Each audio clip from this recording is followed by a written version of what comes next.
ഈ video actually ഒരാഴ്ചക്ക് മുന്നേ ഇട്ടതാണ്. അത് ഫേസ്ബുക്കിൽ ഇട്ടപ്പോൾ ഞാൻ ഡിലീറ്റ് ചെയ്തു. പിന്നെ ത്രെഡിൽ പോയി ത്രെഡിൽ ആരോ എടുത്തിട്ടതാണ്.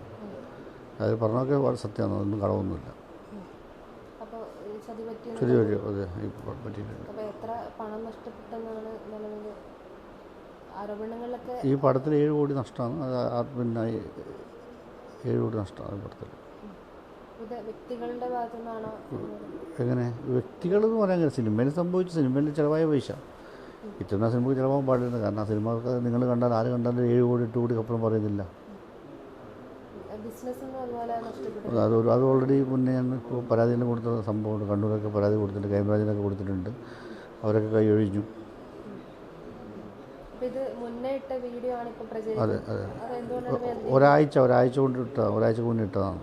അത് ഓൾറെഡി അപ്പം തന്നെ ഡിലീറ്റ് ചെയ്തു. പിന്നെ ത്രെഡിൽ പോയി കിടന്നു. ത്രെഡിൽ നിന്ന് നമുക്കറിയില്ല ത്രെഡിൽ നിന്ന് കിടക്കുന്നു.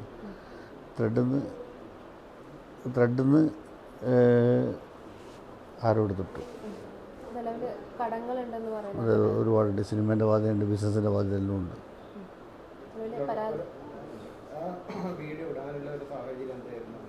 അല്ല, അന്നേരം ഞാൻ മാനസികമായിട്ട് ഭയങ്കര ഡിപ്രഷനിലായിരുന്നു. പിന്നെ എനിക്ക് കാരണം എന്നൊരു പേര് പറ്റിച്ചു ചതിച്ചു എന്നെനിക്ക് തോന്നി. അപ്പോൾ ഞാൻ ആ ഒരു ഇതിൽ ഇട്ടതാണ്. അത് പക്ഷേ പറഞ്ഞൊന്നും ഒരു കളവും, എല്ലാം നഗ്നമായ സത്യങ്ങളാണ്, ഒരു കളവുമില്ല.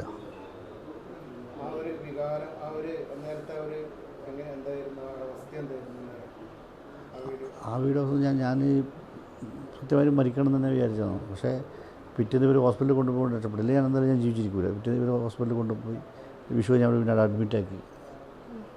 അങ്ങനെ ഇപ്പം കുറച്ച് ധൈര്യം എന്നാലും ഞാൻ റിക്കവറായി വരുന്നേ ഉള്ളൂ. എൻ്റെ ടെൻഷനും കാരണം ഒരുപാട് പ്രശ്നങ്ങളുണ്ട്. ഇതൊക്കെ തീരാൻ അറിയില്ല.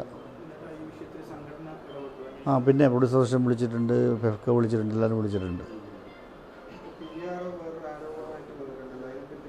PR ആരോപണമെന്ന് പ്രതീക്ഷ പറയാൻ പറ്റില്ല. പ്രതീക്ഷ കണക്ക് കൊടുക്കാമല്ലോ. കണക്കിപ്പോൾ കൊടുക്കുമോ? ഞാൻ പ്രതീക്ഷന് പൈസ കൊടുക്കും.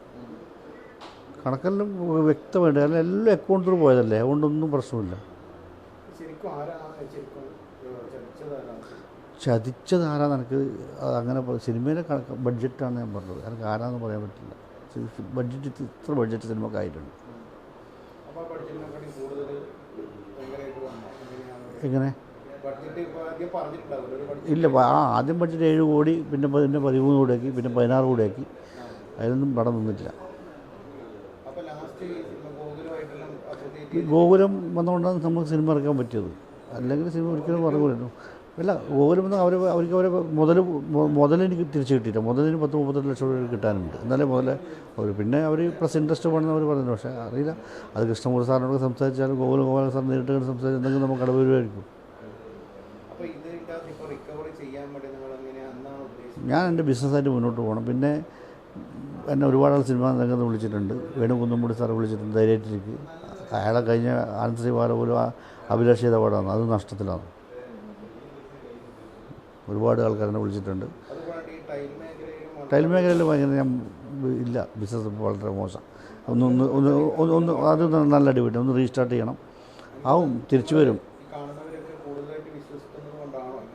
അതെ വിശ്വസിക്കുന്നു. ഉണ്ട്. ഇപ്പോൾ ബിജുവിനെ തന്നെ പേഴ്സണലായിട്ട് അറിയുന്നല്ലേ.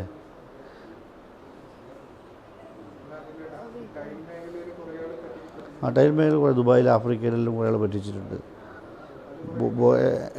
കുറേ രാജ്യങ്ങൾ പറ്റിച്ചിട്ടുണ്ട്. ഞാൻ ആളെ പേരൊന്നും പറയുന്നില്ല, പക്ഷേ ഇട്ടെടുത്ത് പറയുന്നില്ല. പക്ഷേ ഞാൻ എല്ലാം വെച്ച് തിരിച്ചു മേടിക്കും. ഞാൻ ഇനി അതിനായിട്ട് ഇറങ്ങാൻ പോകുന്നു. ഞാൻ ഇപ്പോൾ എനിക്ക് കുറച്ച് ധൈര്യം കിട്ടി. കാരണം നമ്മൾ മരിക്കണ്ട, നമുക്ക് ജീവിച്ചതിനെ കാണിച്ചു കൊടുക്കണം ഇവരുടെ മുമ്പിൽ. സിനിമ വേണുകുന്നംപുടി സാറിനോട് പറഞ്ഞു, നല്ല കഥയുണ്ട്, എടുത്തിട്ട് മുതൽ 5 പൈസ മുതലിട്ടുണ്ടാവും, ഞാൻ ചെയ്ത സിനിമ എന്നോട് പറഞ്ഞിട്ടുണ്ട്. നല്ല കഥയാണ്, ഞാൻ ഇനി സിനിമ എടുക്കും. പിന്നെ എല്ലാവരും സപ്പോർട്ടുണ്ട്.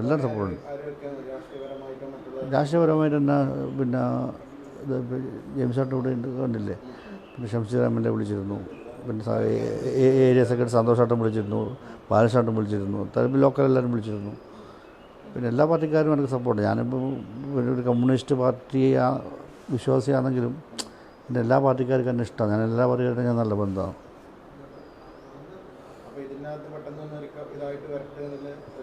അതെ, വരാനായാലും നിങ്ങളെല്ലാം പ്രാർത്ഥിക്കുക, വരണമെന്ന്.